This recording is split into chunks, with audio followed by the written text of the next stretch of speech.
자, 교재는 449페이지입니다. 자, 배임죄가 되는 판례들 보도록 하죠. 자, 계주 사건 중요하죠. 자, 1번, 2번 묶어보시고요. 자, 1번, 2번 모두 다 계주 사건입니다. 자, 계주가 계불입금을 모두 징수했죠. 징수하게 되면 갯날에 지정된 갯날에 계원에게 계불입금을 지급해야 할 타인 사무 처리자가 되는 것입니다. 그런데 그 지정된 계재원에게 지급하지 않았다 했을 때 이 계원에 대한 배임죄가 되는 판례예요.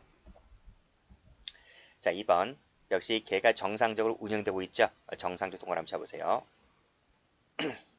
자, 그동안 계불입금을 지급하여 온 개원에게 거짓말하여 낙찰받아 계급을 탈 수 있는 기회를 박탈하였다. 기회 박탈 미칠 것이고 그랬을 때 배임죄가 됩니다.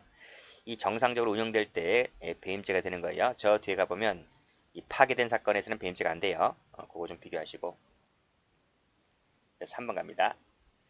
자, 공사 잔대금 확보죄로 부동산에 관한 소유권 이전 등기 서류를 임치하고 있는 자, 서류 임치 동그라미 쳐보시고 이 사람도 타인 사무 처리될 수 있어요. 그럼에도 불구하고 이를 타인에게 처분했다라고 했을 때 배임죄가 된다. 자, 이 1인 회사에서도 출제가 잘 됩니다. 4번도 체크 한번 해보세요. 자, 1인 회사 밑줄 그시고 자, 1인의 주주겸 대표이사가 임무 위배하여 본인인 주식회사에 손해를 끼쳤습니다. 그렇죠? 이 회사와 이 1인 주주는 별개입니다. 그래서 손해를 끼쳤다. 손해를 끼쳤다라고 했을 때 역시 1인 회사에서 손해를 끼쳤다라고 했을 때 배임죄가 될 수 있다는 판례입니다.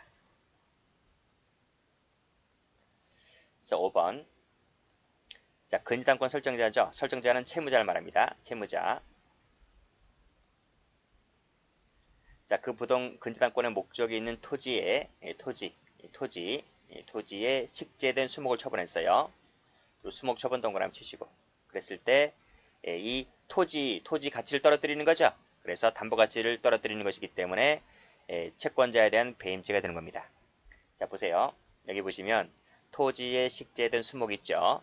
그 토지의 부합물입니다. 부합물이기 때문에 이 토지의 저당권 설정해 놓은 그 저당권의 효력은 토지에만 미치는 것이 아니라 수목에도 미치는 거예요. 그래서 채무자가 이 담보권자의 동의 없이 이 토지에 식재된 수목을 처분했다라고 했을 때 그러면 이 땅값도 같이 떨어지는 거예요. 그렇죠? 수목을 처분했다면 땅 가치 효력이 떨어지겠죠? 그렇기 때문에 담보 가치를 떨어뜨리는 것이므로 그 자체가 채권자에 대한 배임죄가 된다. 이 판례입니다. 자, 가등기권자는 채권자를 말합니다. 채권자가 변제기 전에 채무자 승낙 없이 그 부동산을 처 앞으로 등기를 마쳤다는 거죠. 그랬을 때 누가? 채권자가 변제기 전에 채무자 동의 없이 이 부동산을 뭐 자기 와이프든 뭐 제3자든 그 앞으로 저당권 이전 등기를 마쳤다고 했을 때 채무자에 대한 배임죄가 됩니다. 자, 담보 목적이죠. 피고인 명의로 가등기가 격려된 그 부동산입니다. 변제 공탁된 사실 통지받고서도 피고인 앞으로 자기 앞으로 본등기를 함과 동시에 제3자 앞으로 가등기를 격려해 주었다고 했을 때 이 본등기 하는 것 자체가 뭐가 되죠? 이 가등기가 되었음에도 불구하고 자기 앞으로 본등기를 했다는 것 자체가 배임죄가 된다는 판례입니다. 다음 8번도 보면 담보 제공한 것이죠. 그랬을 때 변제 공탁한 것을 채권자가 아무런 이의도 없이 이를 수령하였고 그럼에도 불구하고 손을 쓰지 않는 바람에 이게 타인에게 경락됐어요. 타인에게 경락되었다고 했을 때 배임죄가 된다. 이 판례고요. 이 판례는 이거 한번 체크 한번 해보세요. 이 판례는 배임죄의 미필적 고의가 인정될 수 있다고 해서 미필적 고의 때문에 이 판례가 배임죄 판례임에도 불구하고 미필적 고의라는 이유 때문에 총론 그 미필적 고의에서 한번 나온 적도 있습니다. 이 교재는 이 판례는 총론 교재에도 있어요.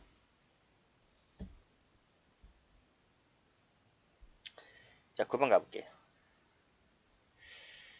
자, 공동으로 취득한 회사 채취권이죠. 채취권인데 나머지 동업자들의 지분에 관련된 명시탁자의 지위에 따를 것이므로 이를 자기 멋대로 팔아버리게 되면 뭐를? 회사 채취권을 공동취득인데요. 그렇죠? 이 지분권에 관련된 부분에는 타인 사무 처리되는 것이잖아요. 근데 다른 사람들의 동의받지 않고 멋대로 팔아버리게 되면 다른 지분권자에 대한 배임죄가 된다. 이 뜻입니다. 회사 채취권 판례입니다. 동그라미 쳐보시고요. 자, 다음 토속 채취권이죠. 이것도 마찬가지입니다. 밑에 보시게 되면 요거 임무이배에서 이 토속 채취권이라는 이 권리를 타인에게 양도했다라고 했을 때 배임죄가 된다는 판례고요. 골프 회원권이네요. 자, 이것을 담보로 제거한 다음에 이를 멋대로 팔아버리게 되면 역시 배임죄가 됩니다. 자, 갑회사와 가맹점 관리계약 등을 체결했습니다.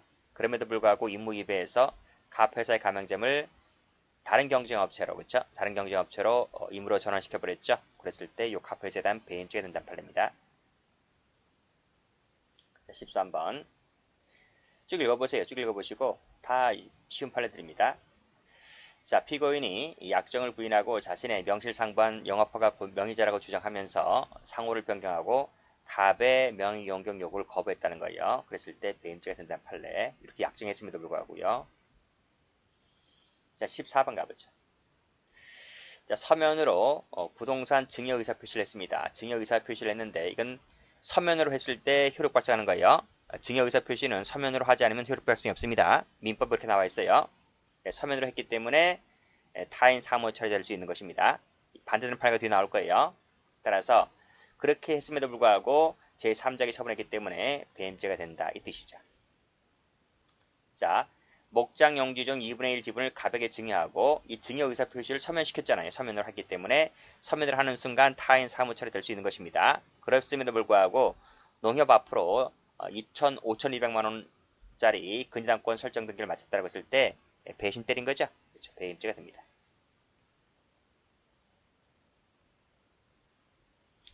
다음 페이지 보세요. 자, 비교되는 판례 잘 보세요. 자, 1번 체크하시고. 자, 우리 앞 페이지에서 걔가 정상적으로 운영되었을 때는 타인 사무 처리가 될 수 있다고 했죠. 근데 여기는 파괴됐어요. 파괴가 됐다. 걔가 깨졌다는 거예요. 그랬을 때는 타인 사무 처리가 되질 않습니다. 근데 마치 걔가 존속하는 것처럼 계획금을 징수했다라고 했을 때는 그때는 개원들을 사기쳤기 때문에 사기죄가만 될 뿐이지 배임죄가 되진 않아요. 자, 파괴된 것은 뭐다? 파괴된 것은 타인 사무 처리자가 되지를 않는다. 청산인도 마찬가지죠. 청산 사무는 여기 나와 있네. 청산 사무라고 하는 것은 청산인 자신의 사무에 불속하는 것이지 타인 사무가 아니라는 거죠. 그런 점에서 봤을 때 청산인은 타인 사무가 될 수가 없다. 자, 1번, 2번 비슷하네요. 그렇지? 파괴된 것은 타인 사무 안 되고 청산도 타인 사무 안 되고.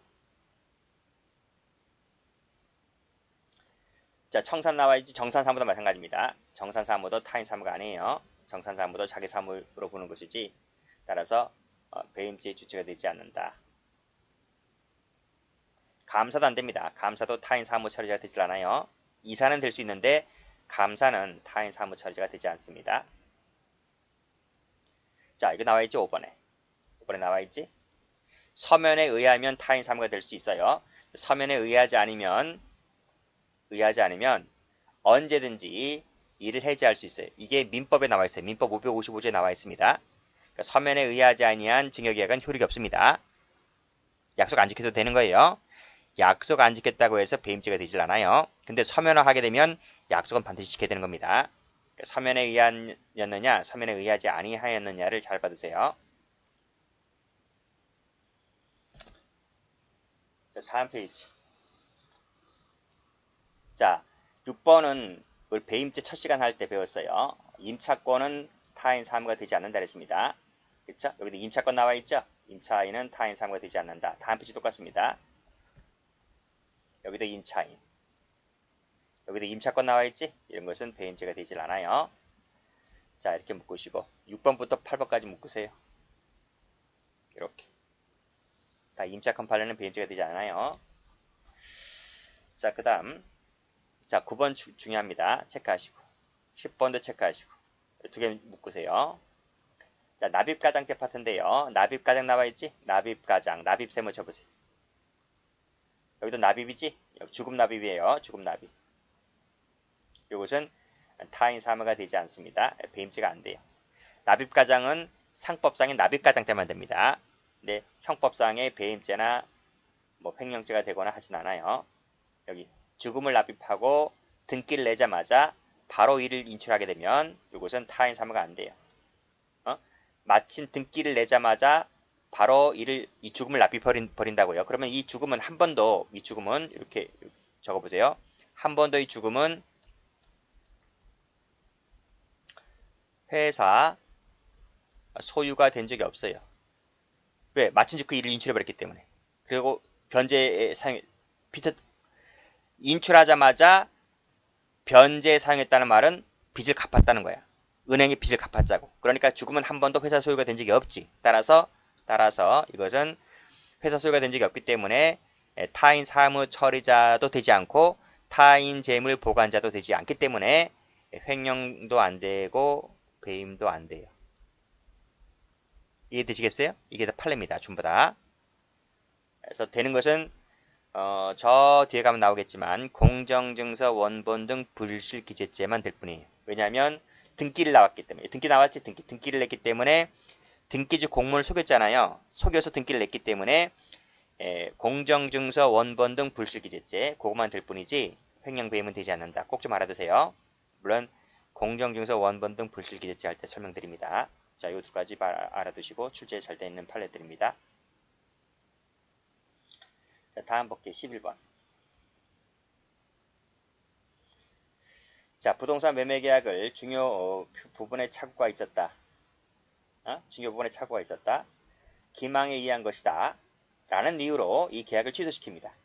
계약을 취소시킨다. 취소 세무처벌. 그쵸? 취소시켜서 시킨 다음에 이를 다시 타인에게 매매나 임대했다 하더라도 이것은 배임죄가 되지 않는다는 거죠. 타인 사무가 되지 않는다. 취소시켰기 때문에.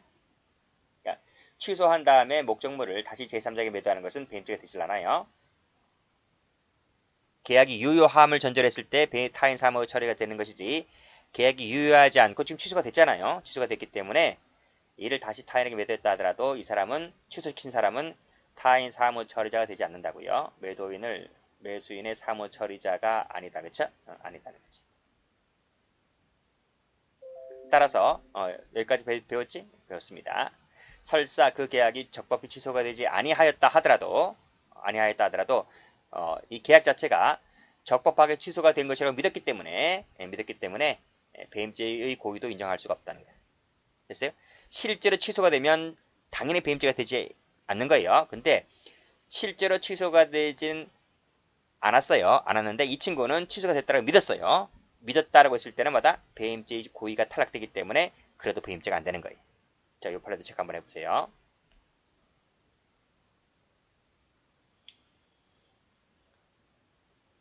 자, 다음 12번. 골프 운영자 나와있지? 특별회원을 모집하였다. 세무처보세요. 그래서 일반 회원들의 주말 예약권이 사실상 제한 박탈되는 결과가 되었다 할지라도 배임죄가 되지를 않는다. 그냥 민사문제로 가겠다 이 뜻입니다.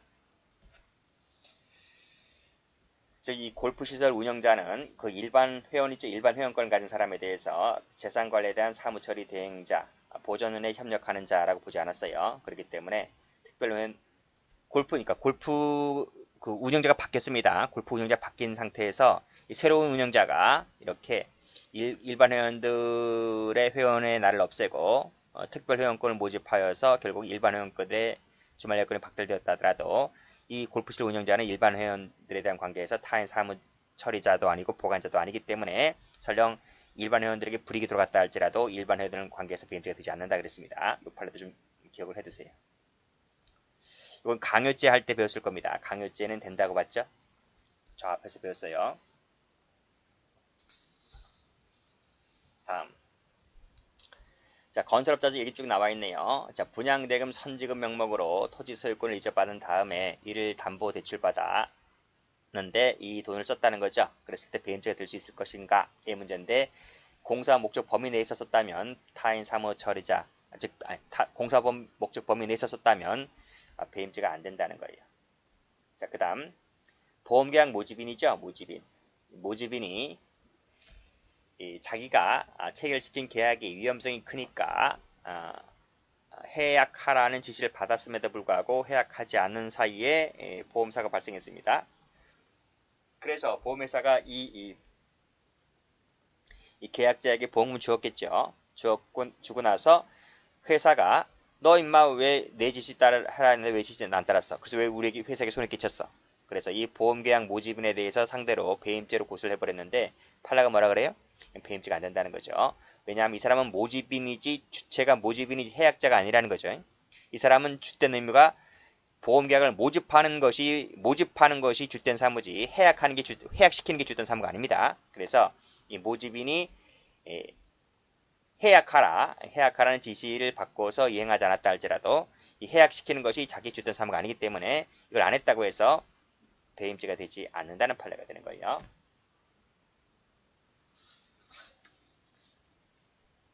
자, 다음 15번 가보죠. 자, 15번 피고인이 갑 금고로부터 특정 토지 위에 건물을 신축하는 데 필요한 공사자금 10억 원을 대출받았다. 이 금전채무네, 그죠? 금전자금 10억 원 금전채무죠.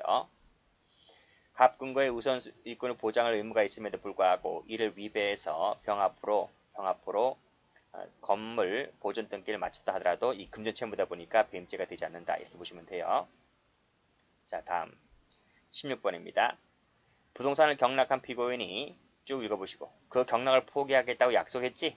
근데 그 약속했는데 이 약속을 어겼어요. 그랬을 때 배임죄가 될 수 있을까? 이 약속만 갖고는 배임죄가 되지 않는다는 거죠. 여기서 특이하겠지? 이를 어겼다는 거예요. 자, 그 다음에도 보면 여기 약정했지? 근데 이 약정한 대로 1순위를 안 받아놓고 2, 3순위 해줬다는 거지? 그쵸? 그래서 여기 자, 16번부터 18번까지 묶으세요. 그래서 약속, 특약, 약속만 갖고서는 타인 사무 처리자가 되지 않습니다. 안 된다. 적으세요. 시험도 나온 적이 있어요. 16번 2번 나왔고 17번 1번 나왔고 그래요. 자, 19번 가보죠. 자, 근저당권 설정자 채무자입니다. 채무자하고 인채권자입니다. 채무자가 채권자를 위해서 저당권 설정 등기를 격려해 주었다. 그쵸? 격려해 주었다니까. 격려해 주었다.